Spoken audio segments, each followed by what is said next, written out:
Yo, hello everyone, this is Hazel with another video. Not as short today, I know, crazy. But today we're reacting to a video, so if you haven't heard or been living under a rock, which, that's me all the time, I live under rocks all the time, I never know what's going on. Xdefiant is shutting down, which is crazy. I think it's only been like 6 months since they released it. I'm pretty sure, I think it released this year. Actually, I can actually see that. Yeah, 2024 released this year. And reacting to the video, you can't even download this game anymore, which is crazy. By Drifter, go check him out, subscribe to him. Leave a like, comment, subscribe to him. He's cool. I've watched some of his videos before. But it just blows my mind that if you delete this now, you can't even get it back. And let's just see what he has to say about it, and I'll also commentate on my thoughts as well. So, let's watch.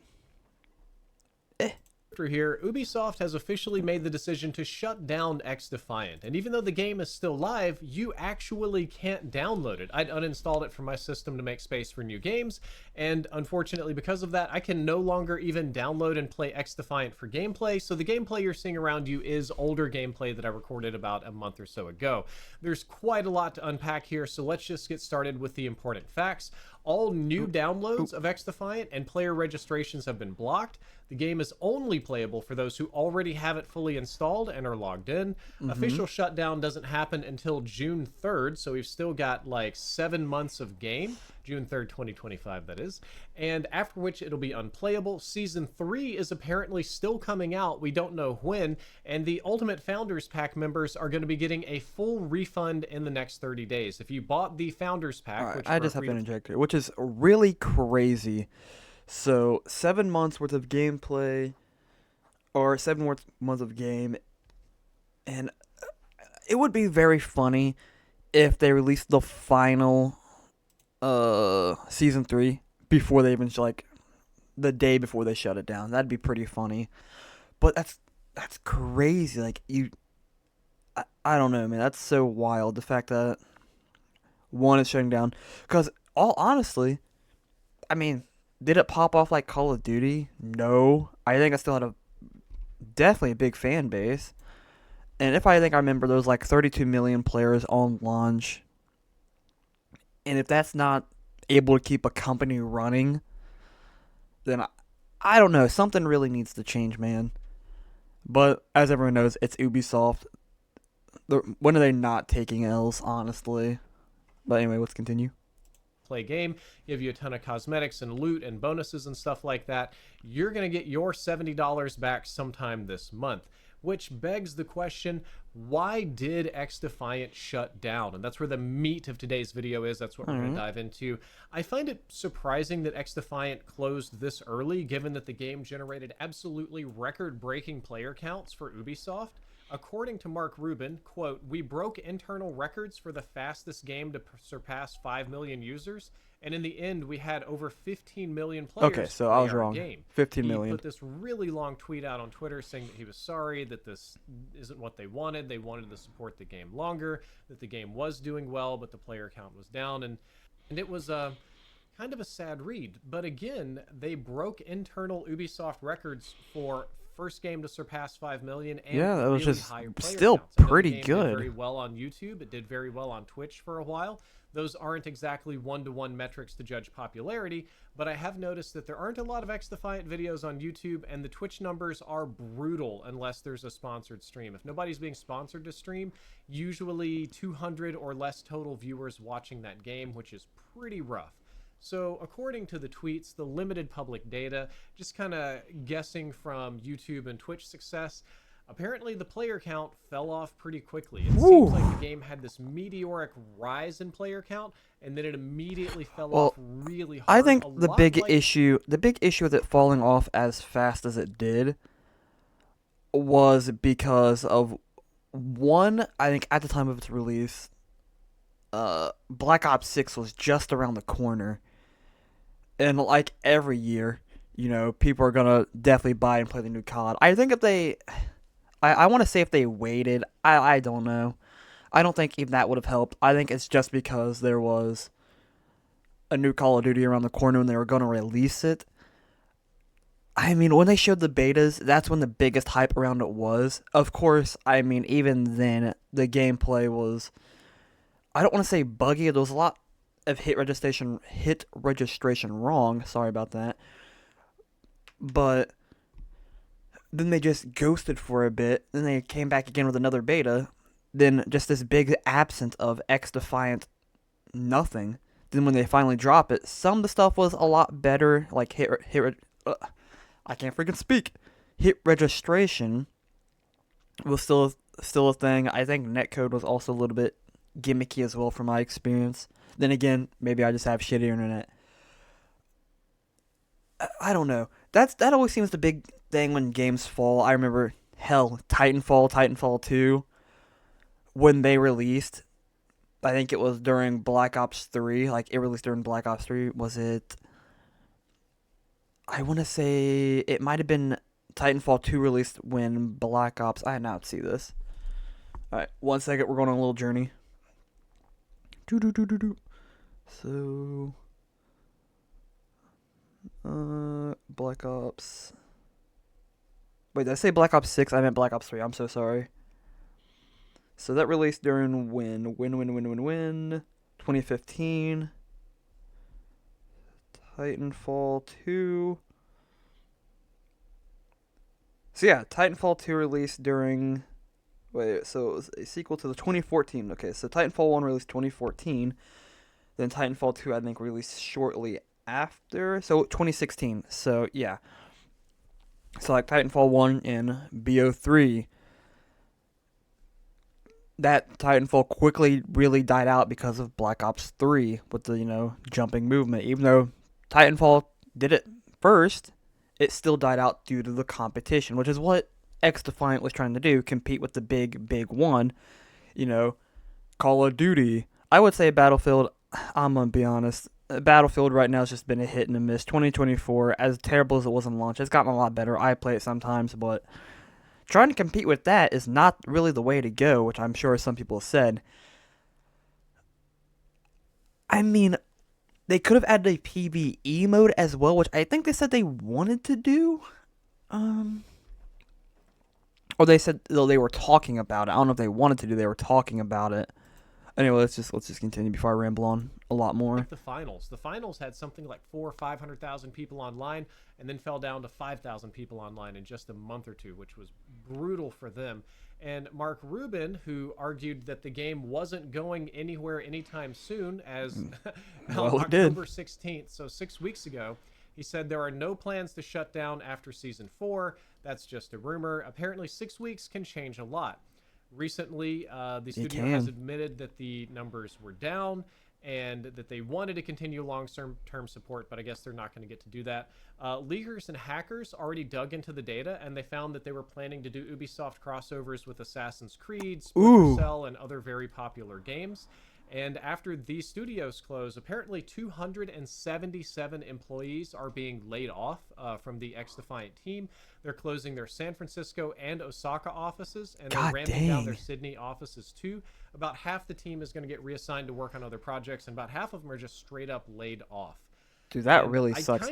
Now the question: Black Ops 6 is to blame for this because Xdefiant tried to dethrone Call of Duty, but Call of Duty had a surprisingly strong year. Black Ops 6 is still popular despite community criticisms, despite the Warzone integration bungles, despite whatever the hate channels will tell you. You can say that Call of Duty is going to be popular no matter what it does. At least good enough to take back all of the players that Xdefiant originally managed to convert.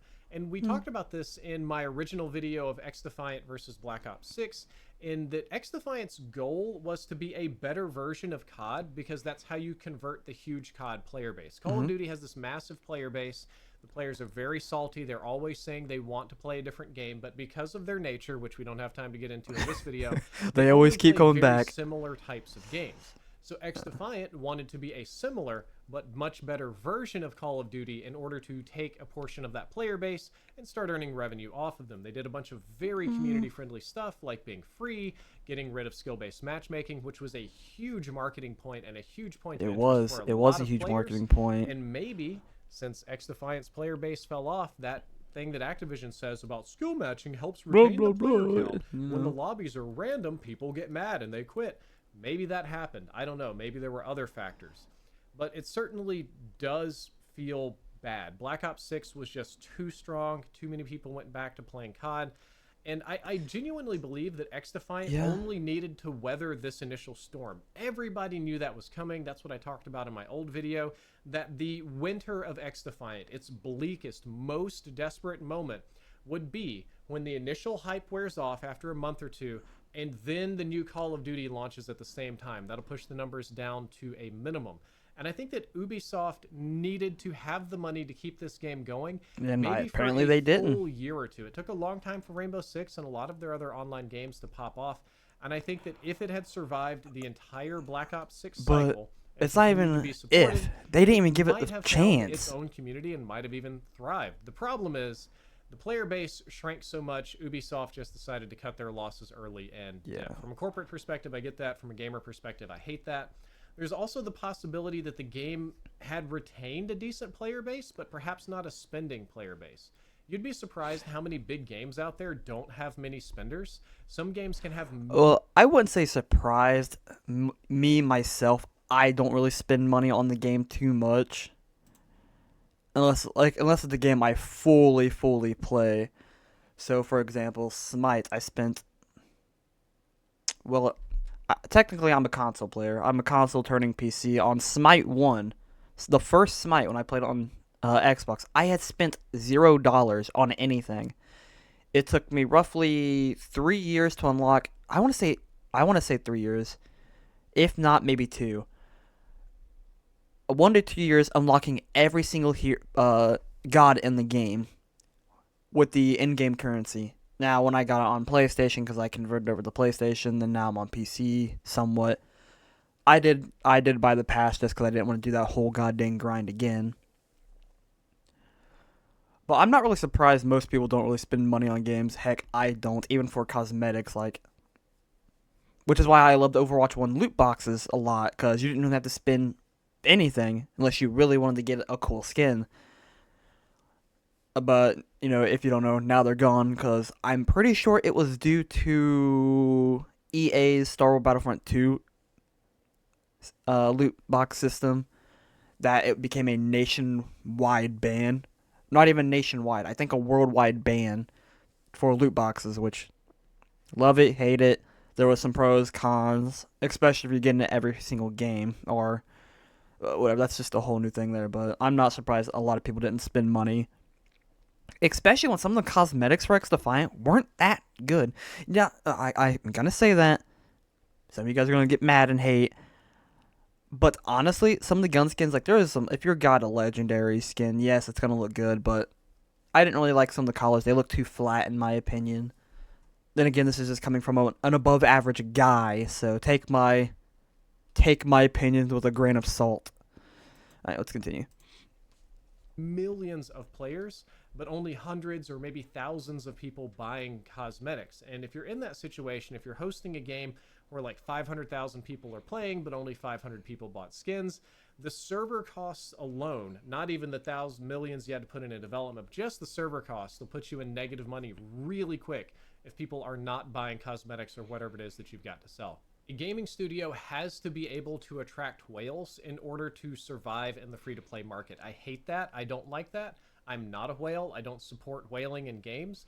But if you're developing games, you need whales to stay in business. Honestly, I'm probably one of those people that don't buy enough skins to support whatever game they're playing. I'm very cheap, very stingy with my money and my in-game cosmetics. I tend to buy maybe one thing I really like and stick with it for a long time. I'm not one of those guys that's constantly buying skins. And all of this is to say nothing of the extremely competitive FPS market. And that's another thing I really want to highlight right now, is that first-person shooter games are more popular and more competitive than they have ever been. And thanks to Fortnite, they're also wildly more accessible than they've ever been. First person shooters originally was pretty much a PC exclusive thing. Then Call of Duty brought that to console. And there were other Okay, yeah, shooters never on mind, never mobile mind. first, but Fortnite Definitely right. Mobile and PUBG Mobile really sort of broke the mold there and got that going. And now there's a ton of games like Delta Force that are PC, console, mobile, full support. They're very accessible. There's a lot of ways to play. You can play on low spec, on high spec, a lot of different experiences, tons of choices, from paid experiences to free to play to subscription models and everything in between.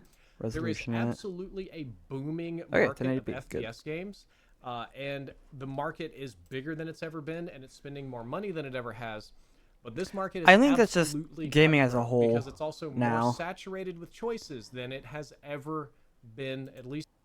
I think with the whole spending money, I think that's just modern gaming as a whole.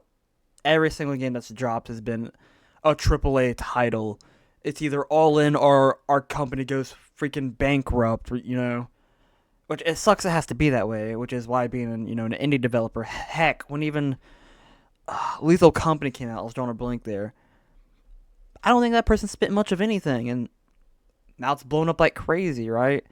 And it just goes to show, like, which I guess, as he said, the cost to make games is definitely a lot higher than it used to be. So, understandable. I don't know. It's like a give and take there. As far as I'm aware. And more specifically, the players themselves are cutthroat. Since they have choices, it is extremely hard to attract new players to your game. That is true. Extremely hard to retain them. That is also true. Hard to convince them that this game is going to have legs long enough that it's worth the $20, $30, $40, however much you want to spend to get a cool skin for yourself. Because people think, psychologically, if they just think the game is going to die, they're not going to buy skins, because that doesn't I mean, why would you spend $20 on a game that it'll be dead in a couple of weeks or months? That is true. Nobody likes doing that. So yeah, that'd be a waste of money. Pretty brutal out there. And this kind of hurts for me because I actually helped develop Xdefiant. I was there at some of the earliest playtests, offering feedback.